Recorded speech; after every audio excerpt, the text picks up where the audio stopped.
Good evening, everyone. Tonight I'm going to be looking at these Dayton Audio B652 two-way bookshelf speakers. These are probably some of the most popular, and again, I don't want to say budget, because budget doesn't necessarily mean cheap or affordable. So I'm going to say probably some of the most popular, affordable bookshelf speakers.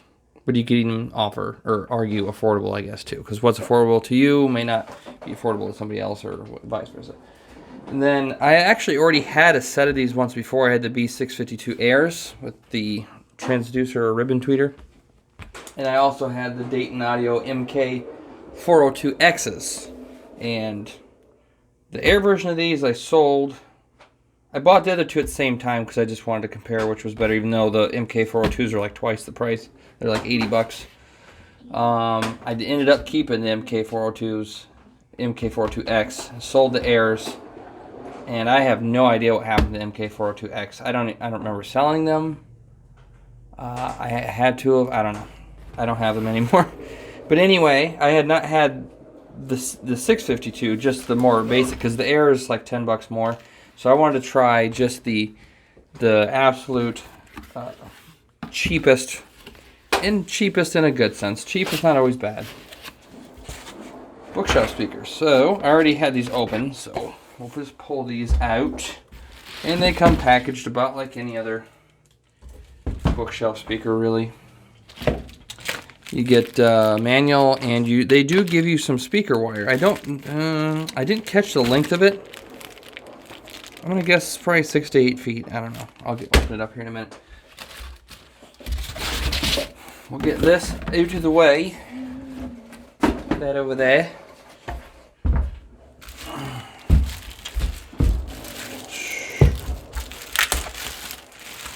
Now, I purchased these, I believe it was off of eBay for $39.99 free shipping, but it was the eBay store was Parts Express's eBay store. So basically, I got them for $40 free shipping off of Parts Express, really, because even my packing slip was from Parts Express. So, let's see what we get here. Looks like the ends are tinned, which is good. If you're going to use these, it'll help prevent the tinning the ends like this, how they're kind of silver. It's probably still copper, but they will tin them with solder to prevent the copper from corroding, being that it is exposed. Now, you can use this wire if you got nothing else. I can't recommend it because it's 24 gauge wire, and I really wouldn't recommend this for anything audio. So use this if you got nothing else, but I would highly recommend trying to get your hands on something at least 16 or 14 or even 12 gauge. And if you can't, you can always go to your local Goodwill or whatever, thrift shop, Salvation Army, whatever, and buy 2 old lamps for $2 or $3 each and cut the power cord off, and you'll probably have a 16 gauge copper cord. But in the meantime, this will do. It's better than if you buy these and you don't have any speaker wire, and you're just trying to get something hooked up real quick. At least they give you something. So we'll move on.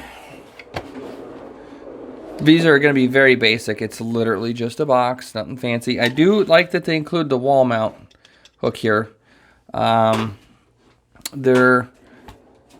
not very heavy, so right away that's telling me that these were built on a low budget. And we'll look here, 6 ohm, 5 to 40 watts, frequency response of 70 to 20 kilohertz, which is okay. In this price range, that's fine. Where's that manual? Let's take a look in here real quick, see if they say anything else. Your dimensions are 11 and 13/16 by 7 and a 16th by 6 and 7/16. You'll have to Google that into millimeters if you need to, because I can't convert that into millimeters off the top of my head. So, well, here, I'll just hold this up so we can read along together.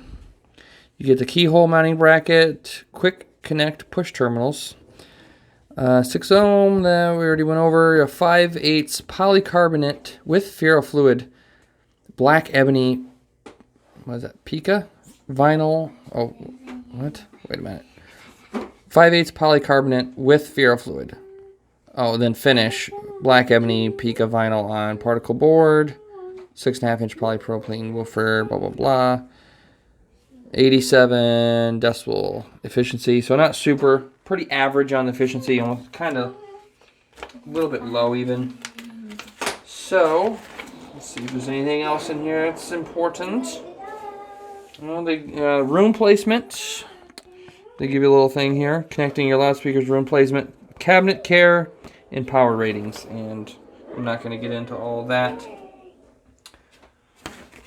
I like how they've tried to find ways to church these things up as much as they can in the description.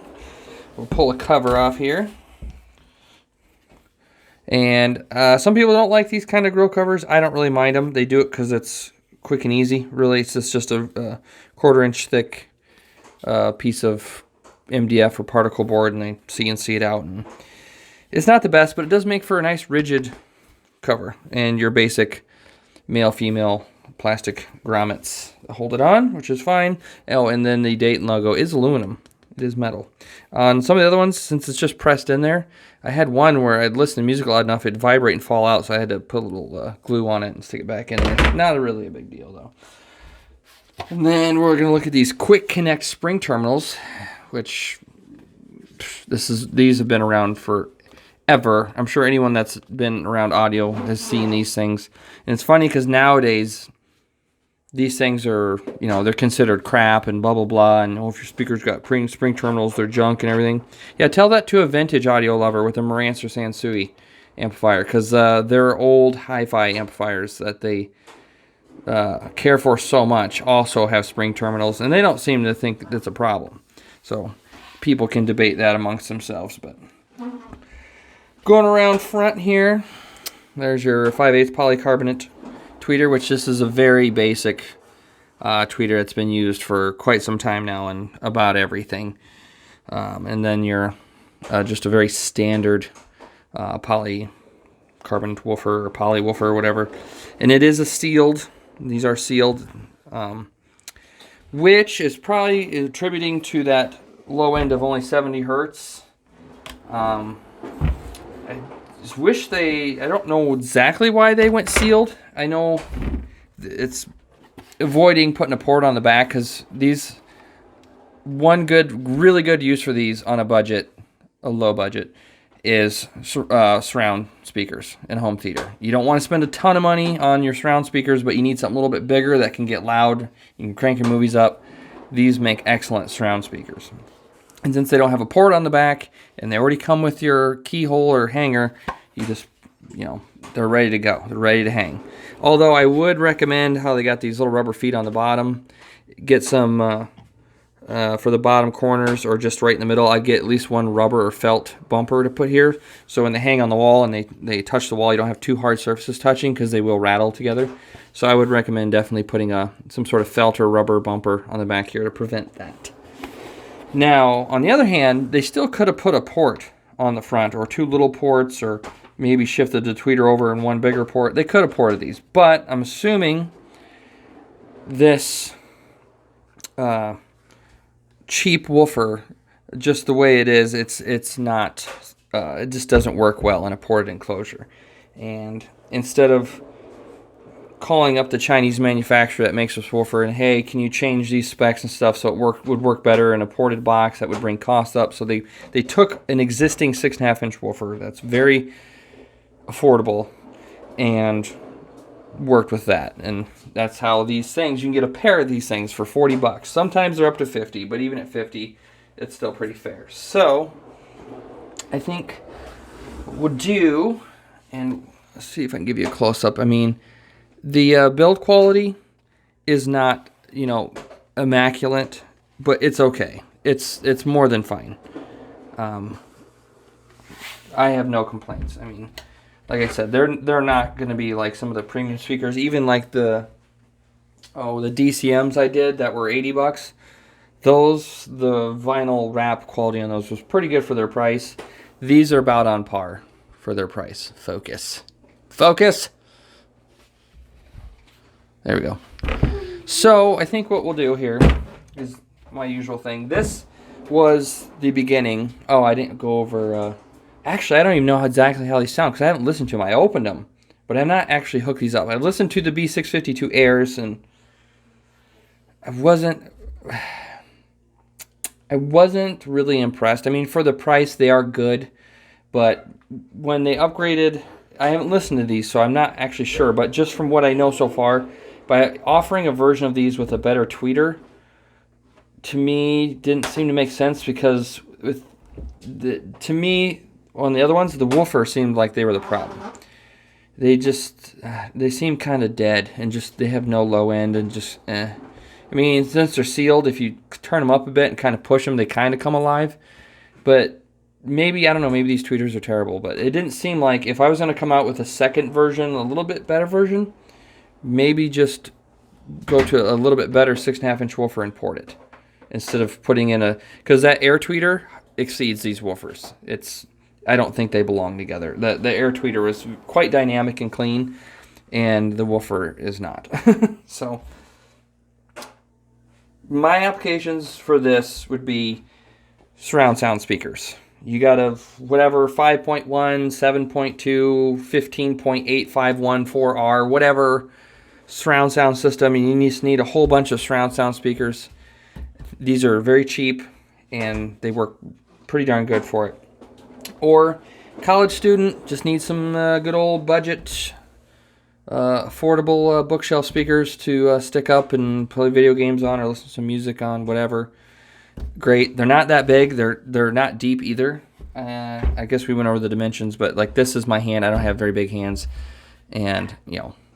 So it makes it easy if you want to put these on your desk next to your computer monitor. They're not super deep, or they're going to stick way the frick out. And little Johnny, he's getting older. He's getting more interested in music. Wants some bookshelf speakers, but you're not sure if this is something that's going to stick or if he's going to take care of them, so you don't want to spend too much money on this endeavor. Start him out with something like these. This would be more than enough for the youngster to get some tunes. Maybe, I got this little Fosse Audio. This is a 50x2 or 25x2, an 8-ohm amplifier. I mean, this one's $70, but they make a lot of other ones like this that are cheaper. Basically pair a little mini amp with these. He likes it. He does all of his dishes and laundry and garbage and all of his chores, etc., whatever.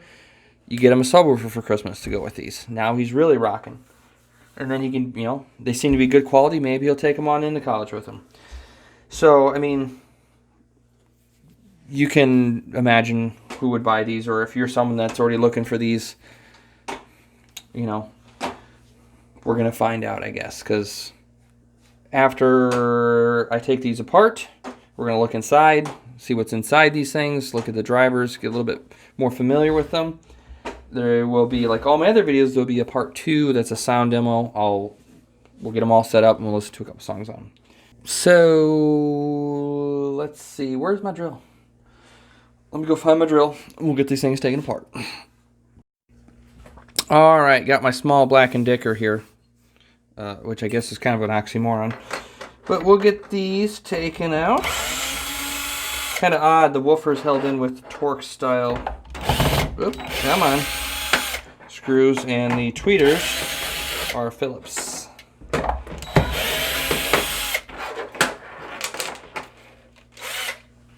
Take that.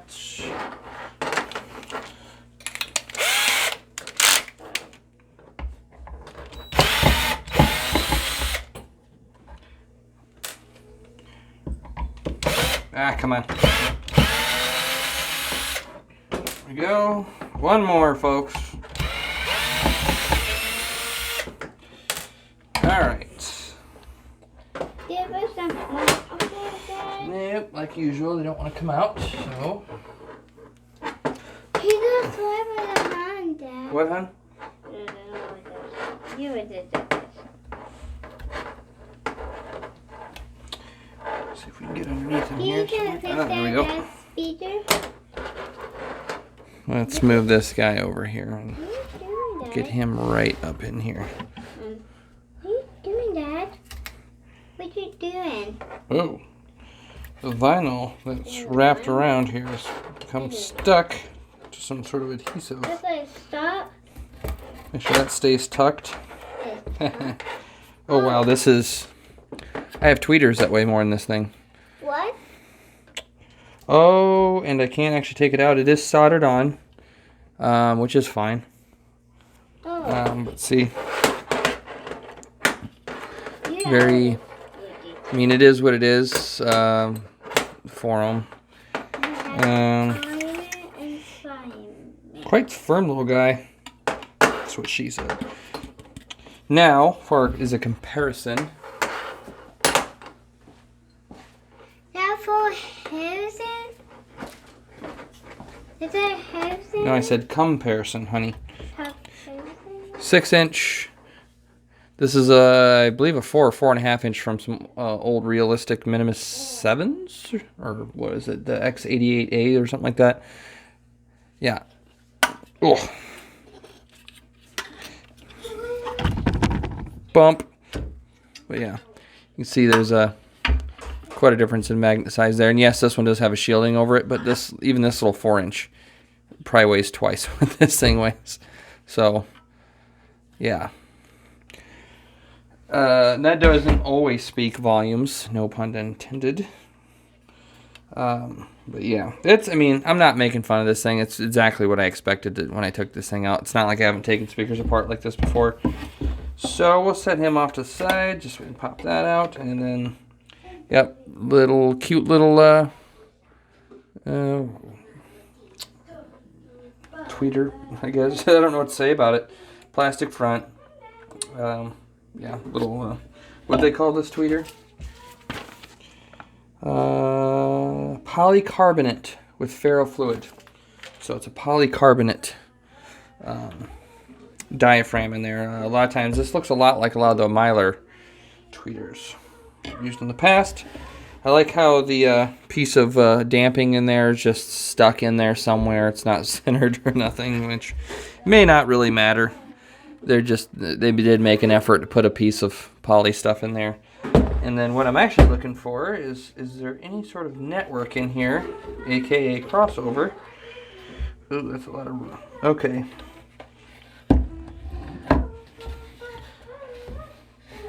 Get my little light here.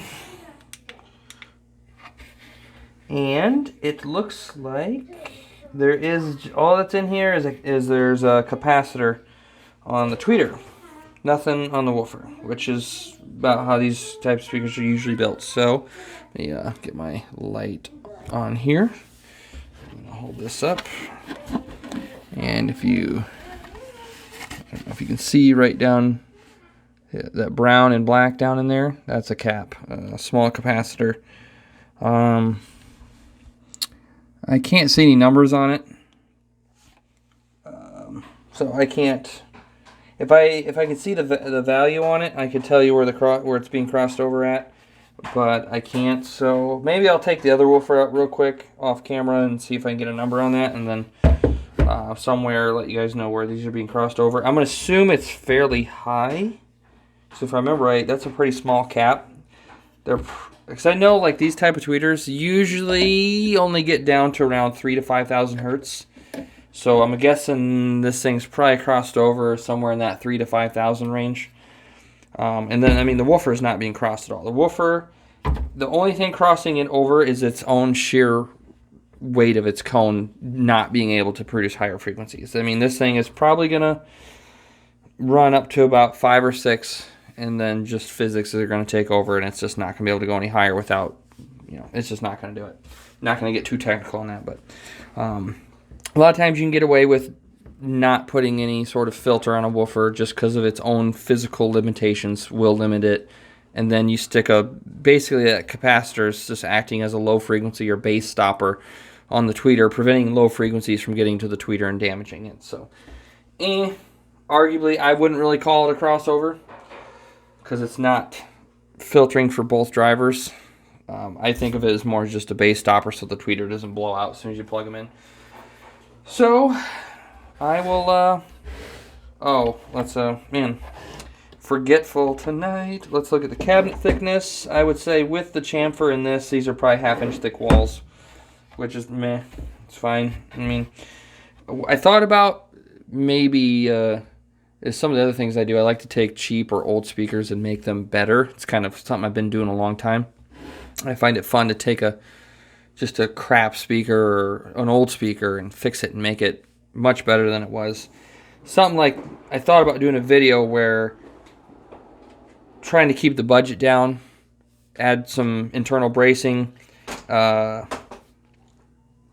maybe do something with the crossover on here. Because the fun thing is, sometimes with these cheap speakers, the way these are built right now may not be the best they can do. If they had a better crossover in them, better cabinet structure, and depending on maybe some damping on the front for diffraction, and there's a lot of values, but sometimes you can actually make a cheap speaker like this with a little bit of money and some effort, actually quite a bit, better.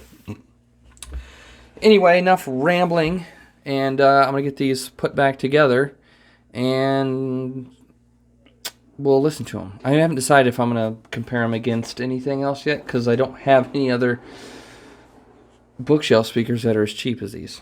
So, yeah. Stay tuned. If you like this kind of content, please subscribe. And yay, woo me, I hit 100 subs the other day. Awesome. And, like I was saying, if you like this kind of content, I'm not only going to review new speakers and stuff, even though I like doing that. I'm actually more interested in, like I said, taking old speakers or just, I don't know, I don't have any within reach, just old crap speakers or whatever, and give them an overhaul. So, hopefully we'll see you in the next video. Bye.